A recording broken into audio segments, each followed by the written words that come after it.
will you please make welcome to San Antonio and Cornerstone Church our speaker, Newt Gingrich.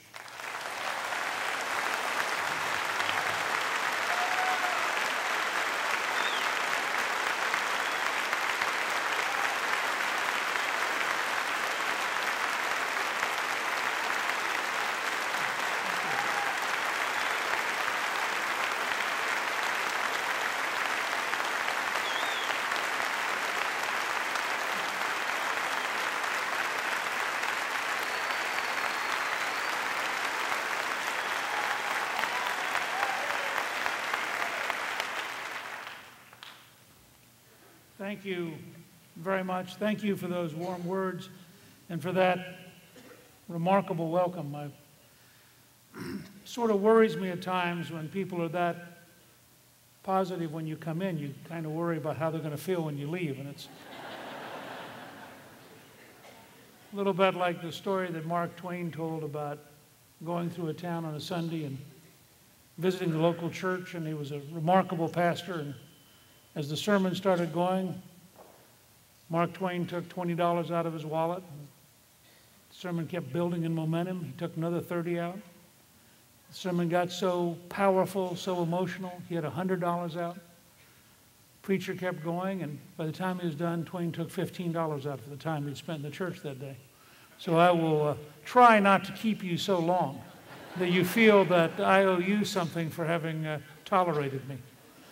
But this was a particularly appropriate evening for me to come because my dad did spend 27 years in the Army as an infantryman. And I grew up at places like Fort Riley, Orléans, France, Stuttgart, Germany. I ended up coming to Georgia by way of Fort Benning. So there's a great deal that touches me when we honor the military. And I thought I would just take one brief moment to say that I hope each of you tomorrow will take just a minute out of your day to contact the White House before tomorrow night's speech to indicate that you hope that the President is going to ask the Congress for a supplemental to pay for the Libyan conflict, because we cannot take it out of the existing budget and further deprive our men and women in uniform of the resources they need.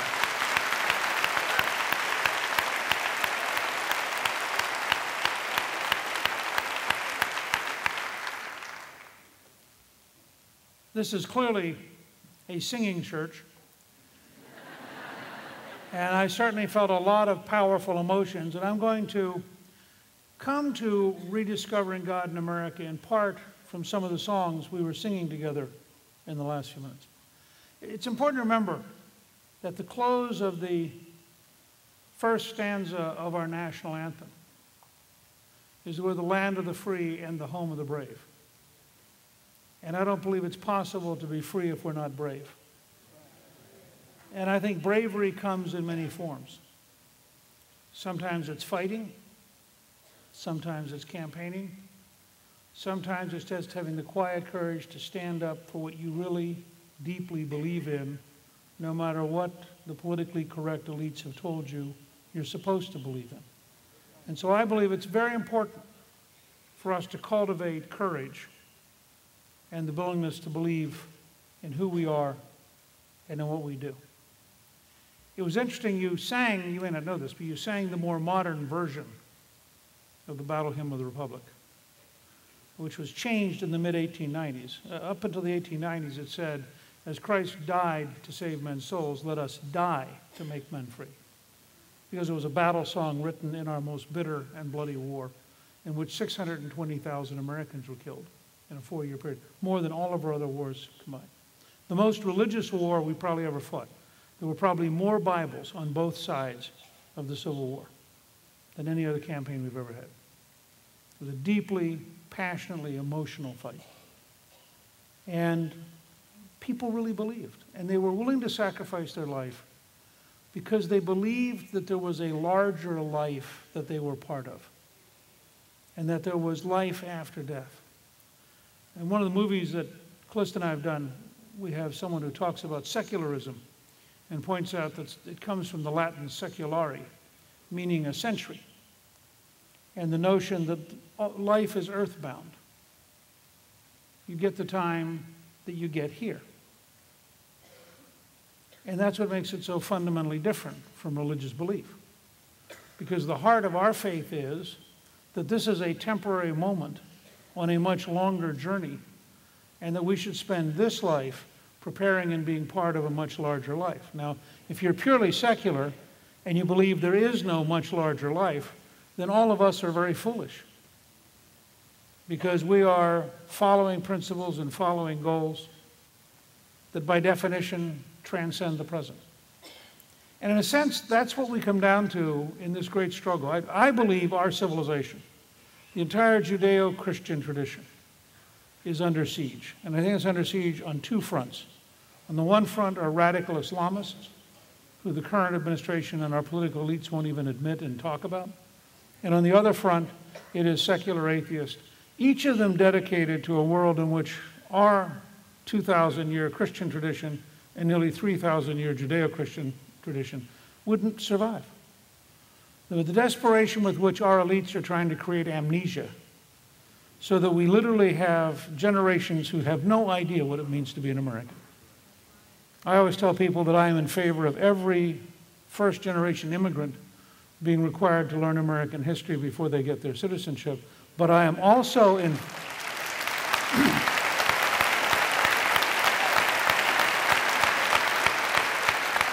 But I am also in favor of every native-born young American learning American history before they vote.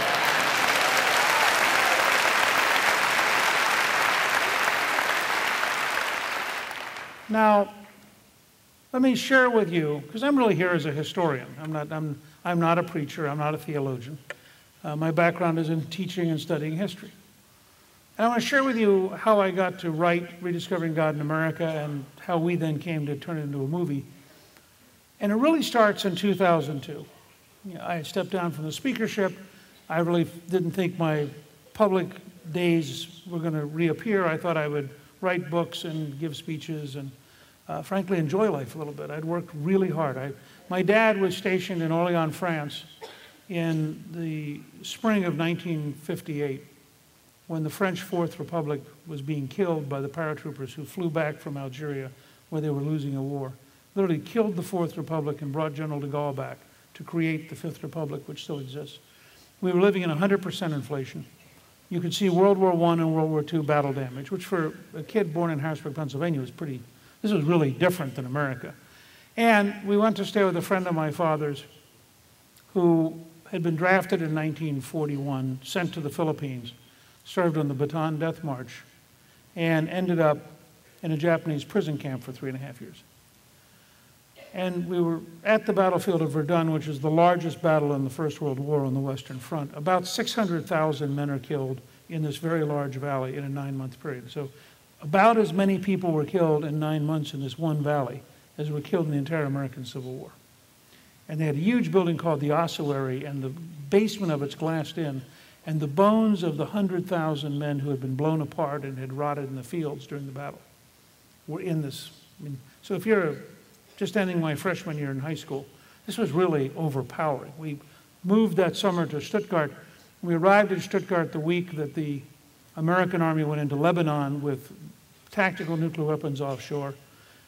A week later, the first Berlin crisis started. We had a station wagon and we had a footlocker filled with supplies. And the theory was that if the balloon went up, as they said back then, Dad would go mobilize, and Mom would take my 2 sisters and myself and our dog and go towards Switzerland. At the time, it did not seem like a very positive experience, and luckily nothing ever happened. But you can imagine, in a way that probably wouldn't have happened had we stayed in the U.S. By the summer of 1958, between my freshman and sophomore years, I was forced to collide with the reality that countries can die, civilizations can disappear, and that good leadership is crucial to what we're doing. So I was going to be either a zoo director, and you have a very fine zoo here, I've been to it, or I was going to be a vertebrate paleontologist and study dinosaurs. And I know a few of you will say something about the Congress and I got to direct a zoo, but that's not a nice comment. That's not the kind of zoo director I had in mind at 15. So I literally thought and prayed about it all summer, and in August of 1958, I decided to do what I've done ever since, and that was three things. What does America need to do to be safe, free, and prosperous? How would you communicate that to the American people so they'd give you permission? And how would you actually implement it once you had permission? And it turns out there's a lot of detail, but that's essentially all I do. Well, by 2002, I was fairly tired. I had spent a long time. We created a majority. We reformed welfare, balanced the budget. I was just exhausted. And so I was resting and thinking. And then what really got me back engaged was the Ninth Circuit Court, which ruled that saying one nation under God in the Pledge of Allegiance was unconstitutional in public school. And for me, I can't even tell you why, because I had been watching the courts grow steadily more secular and steadily more anti-religious, starting with the 1963 school prayer decision. But for some reason, this particular decision struck me as so blindingly stupid, so profoundly un-American, so deeply at variance.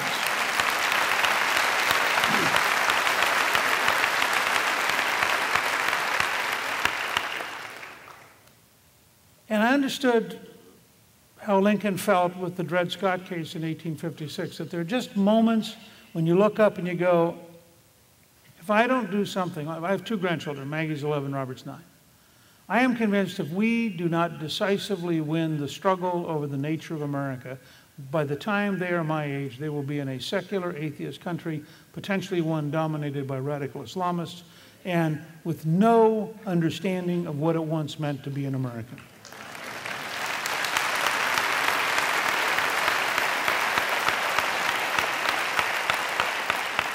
Now, to give you a sense of how bad it's gotten, when Plus, then I made a movie called 9 Days That Changed the World about Pope John Paul II going back to Poland in June of 1979, which we had been told by Lech Wałęsa and Václav Havel was the decisive moment in breaking down the Soviet Empire.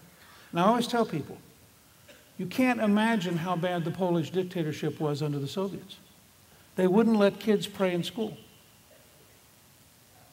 Now just think about a government that would do that. They kept tearing down crosses. I mean, imagine how strange that must have been. And of course, I just described two characteristics of the United States government. And so, in 2002, I looked up and I thought, wait a second. The Ninth Circuit Court is so fundamentally opposite America that somebody needs to talk about it, but they don't need to talk about it ideologically. They don't need to talk about it theologically. They need to calmly talk about history.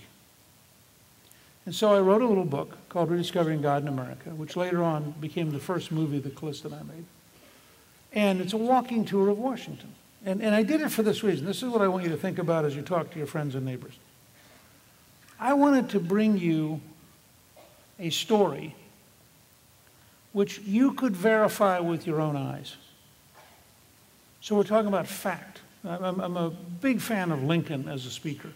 And Lincoln had studied Euclid's geometry in the 1850s. And he really tried to think about, in this very painful, very difficult conflict, how could he make speeches that were so powerful with fact that the speech sold itself. And so let's start with a couple of facts. When you can ask your friends and neighbors, because this goes to the heart of how much we have to clean up our universities, our news media, our politicians, our judges, and get back to an American-based model. I didn't say conservative, I didn't say right-wing, you know, American-based. And let me start with an example. You can go to the National Archive, and you will see a political document called the Declaration of Independence. It's right there. I mean, the original document. So it's not Gingrich's version. You know, it's not the Fox News special. It's not Rush Limbaugh's distortion.